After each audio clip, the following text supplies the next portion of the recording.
اللهم صل على خير البشر. اعملوا لايك واشتراك واضغطوا على الجرس ليأتيكم جديد إن شاء الله. في ملعب شبيبة القبائل في دور الأبطال بين شبيبة القبائل وترجي التونسي. بدأت المباراة ودخلت وكل الأنظار ليدخلها بكل ما لديها. أتت الجماهير الشبيبة القبائلية الجزائرية فبدأ العنوان وبدأ الصراع.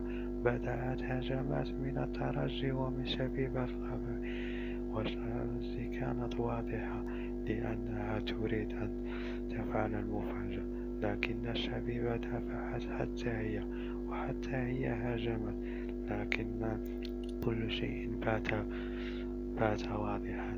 بدأت الهجومات من الشباب الجزائرية قبائل الجزائر، وبدأ الصراع وبدأ الحوار ليأتي هدف ويدمر كل شيء. الهدف الذي غير وشجع عن طريق الترجي التونسي ليغير الزمان ويغير اللحظات.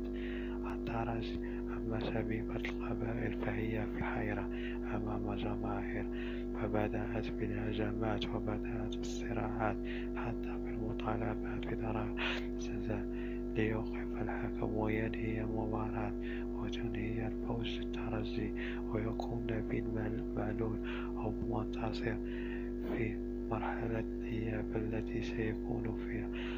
اعملوا لايك واشتراك واضغطوا على الجرس. دمتم في رعاية الله وإلى اللقاء. ادعمونا في قناة الرياضة.